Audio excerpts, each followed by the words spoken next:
Great. Thanks, Ron. Hello, everyone. Hope you're having a good morning and thanks for your time. I find it fascinating to look at other parts of the industry and the challenges users have to encounter and how complex it is for all of you. So hopefully sessions like this help you distill down some best practices and automation for your environments. What I'm going to talk about is the concept of a data supply chain and how to optimize your data supply chain from your edge, your data centers, your IoT devices, and your cloud to make this data supply chain a bit easier within your organization. Hammerspace is a relatively new company in the market. We've actually been in development now for almost 10 years, but came general availability with this technology last year and are just now driving marketing awareness and sales teams out in the field and whatnot. So if you haven't heard of us, I'm not surprised. However, you probably will hear about us quite soon. Right now, we have some of the largest Fortune 20 companies that have put many petabytes of their data that is distributed and decentralized across many environments into our global data environment. We're partnered with Snowflake, AWS, Azure, kind of all the folks you expect in the cloud, as well as the data analytics space to make this data available to the tools you want, and are growing extremely fast. So we definitely think that this is a solution to a problem that has really become prevalent within the industry for a couple of reasons. First, the shift to the cloud as data started to move not just from being created in a data center, but being created or needing to be analyzed, processed, retained in the cloud. Data became increasingly distributed. Then we add in edge devices, IoT devices, and now with changes in the workforce after the COVID pandemic or through the COVID pandemic, users of data tend to be even more distributed and decentralized, which leads to the problem of when you need data for your organization to build products, to look for errors, to track trends, it's difficult to get all of the data that is most valuable to either the humans or the applications who need it to make decisions. And that's really the problem which we solve. So what I'm going to jump into is talking just high level. What is the global data environment? Essentially what it is taking the first step of being, you have data which already exists in your organization, of course. It may be sitting in different types of different vendor storage, NAS, DAS, block storage, object storage in your data center. You may have one or multiple clouds up and running, maybe multiple regions with different services up and running. So when the global data environment gets deployed, the first thing users do is we call it metadata assimilation. So essentially learn about the data in your environment and present that in a unified namespace. And if you're not super technical in file system technologies, essentially to a unified environment where we know about the data without having to move it. And that is existing across all those different points in your organization. The value to that is then you connect your users, whether it's DevOps, scientists, applications like AI or ML, whatever it is that you're using to connect that data, you connect them to Hammerspace. And at that point, they can see all the data that exists in those different environments without IT teams having to get involved in setting up connectivity, setting up access, moving data from one place to another. They just connect into the global data environment and can see all of the organization's data, which they have permissions to see. So that's just kind of aggregating data to the users and applications who need it. And then when the time comes that they actually need to use the data, that we provide data orchestration tools so that we can really efficiently move just the data that the user needs local to wherever they're working. So it avoids the complexity and cost of making 2, 3, 4, 10 copies of data, that kind of expensive copy proliferation as sets of data have to be copied and moved somewhere else. Again, because everybody's interacting with the same metadata, only is a copy of data made if requested. And most often users we just orchestrate the data to the closest cloud region to wherever the user application is to give them low latency access to the data without creating copies. So a couple of benefits I just want to kind of highlight. One, you have access for your users and your applications to all of the organization's data without having to end of life hardware, do massive data migrations, select new technologies. It can continue to live where it is. Two, all of the organization's data can be used instead of trying to figure out which is the valuable data at the edge, which is the valuable data at the data center. That decision can be made from the global data environment without IT having to try to get involved. And then three, we save money on making copies of data in multiple locations, multiple environments, multiple storage systems.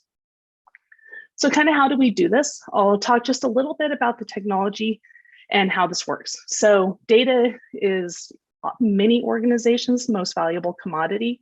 That's not true in every organization, but increasingly we're all digitized, we're all decentralized, we're all going through digital transformation, all those different kind of kitschy terms that we all think about. But the value of the data that's needed to really be successful in these transformations is often hidden in old systems that maybe new users don't know about. It's systems that are difficult to connect to remote environments because of IT services and protocols that are in place. So the first thing we do, as I mentioned, is assimilate this metadata from all the different environments which you have. That could be your archive, which is an object stored on-prem or in the cloud. It could be very high performance environments connected to compute environments, or really small environments, that a VM sitting at the edge, for example, or a container sitting at the edge.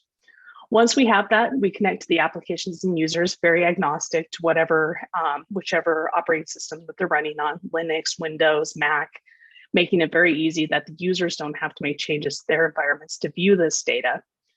And then as we assimilate that metadata, that is what everyone is interacting with to view and then orchestrate data to the environments where they need it. So as you can see here, there's really high performance parallel file system access that you would need in HPC type environments. For more simple connectivity to devices, edge devices, or traditional applications, we have SMB and NFS. And then we do have a CSI plugin that we've written for Kubernetes so that we can take advantage of the DevOps environments and be super efficient in builds. We offer persistent volumes. We have a very robust Kubernetes deployment. I probably won't go into a ton of detail on that in this conversation. But if there is anybody here on the call who's in particular interested in this related to any of the specific use cases, we of course would love to have a conversation with you. When you think about this, we have a whole list of different vendor names at the bottom here just to highlight that it is very agnostic to which storage vendor, but also to the application vendor. For example, a lot of customers may be interested in taking advantage of the analytics sitting up in Snowflake or in Databricks, but their data sits somewhere else. Instead of having to do a massive migration to take advantage of those analytics tools there or in the other clouds, Hammerspace will simply present that global data environment to those environments. And without a data migration, you can take advantage of those cool new tools, which you might like to, but can't quite figure out how to get your data to them, which kind of brings up an interesting concept. A lot of folks in the data industry have talked about the idea of data gravity. And because the gravity of data is so heavy, it's so hard to move data that you have to either move your applications or your compute to the data. This essentially flips that paradigm to we'll make it very simple, cost-effective, automated to get your data where you want it, whether it's remote users, remote employees, remote applications. So you can really pick the best services, the best employees, whatever it may be for your environment, and not be hamstrung by how do you give them access to the data. So it really kind of flips some paradigms of this idea of a data supply chain on its head so that you can say, okay, my supply chain for my environment is whatever is unique to each of your organizations. And the data part can move to where I really optimally would like it to be, instead of me being kind of stuck with what I've made decisions on 5 or 10 years ago and not really knowing how to get out of it or not having budget to make a change. Use what you have today, liberate your data up to the services and humans that need it. And then, I've heard even in the first few conversations today, in the questions that are coming out, concerns about security, compliance, access controls. As you think about this idea of, oh my God, you're going to give access to all my data to anybody who wants it. Yes, if you set up the appropriate access to that data. So there are many, many tools built into the system to protect who has access to which data at the file share level instead of at the storage system level. So it's more about sets of permissions based on the type of data versus the system which it's stored in. And then protection goes across the wire. If you're worried about ransomware, antivirus, all those different things that are kind of standard expectations are built into the system. But the complexity of what we've addressed is not just built into the system at the storage level. It's built in as data is in transit, as it's moving into different clouds. So you set these policies at the data and global file system level, and don't have to worry about, oh gosh, did we set encryption on every single storage system in the environment? Did I set up the appropriate protection based on a really diverse environment? You set these policies once. So for those of you who are on the IT side, this is a really easy way to ensure compliance, setting policies at the global level once and not having to try to be kept up at night wondering, do all the different environments in my organization have the appropriate protection? And then lastly, the file granular data orchestration. I've talked about that making copies of data is expensive. Certainly, when you have remote users and applications, you do need local access. So we have we have machine learning algorithms that help to pre-populate moves of data to local regions as we see that type of activity is needed. We do it in a very efficient way where instead of making multiple copies, if we do move, we move it and don't keep that second copy unless you want that. So there's a lot of efficiency built into being able to accomplish all this without having your IT budget really balloon because you have so many copies of your data within your organization. So ultimately, that's kind of what the global data environment looks like. I'll talk just a little bit about the Kubernetes side because I did see in the registration list, there's a few folks on the DevOps side in this environment. So essentially we made a CSI driver.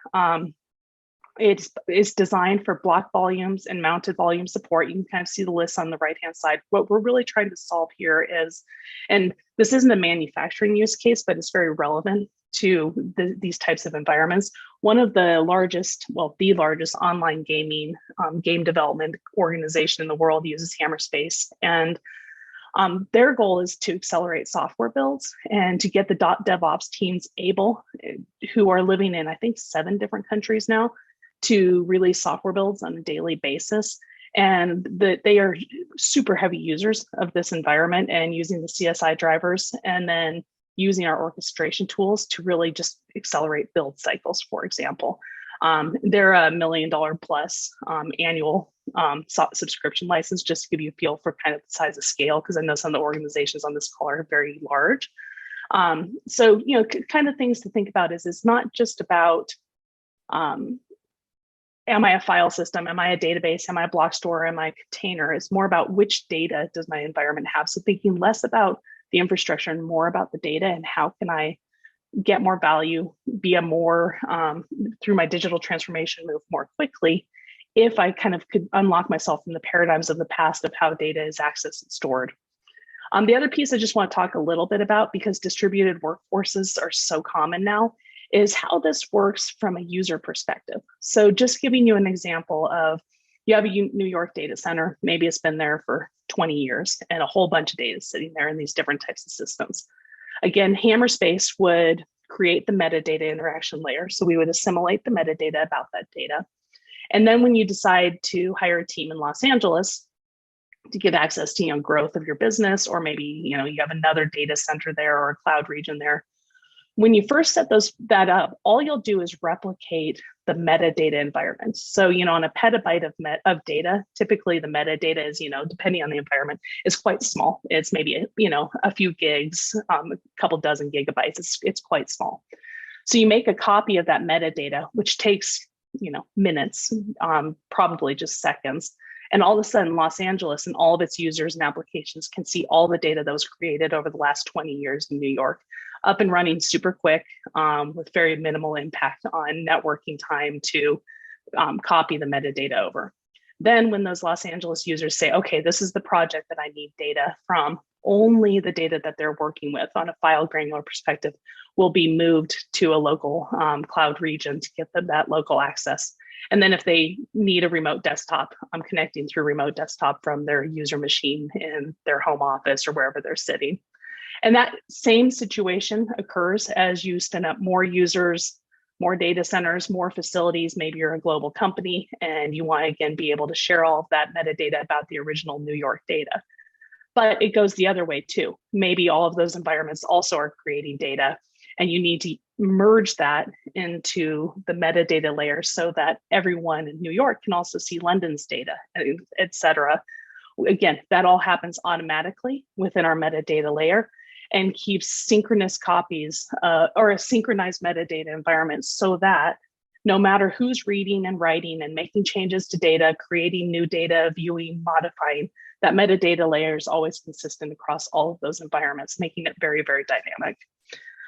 So Ron, that is what I wanted to cover for today. I think I'm keeping us on track unless we have any questions.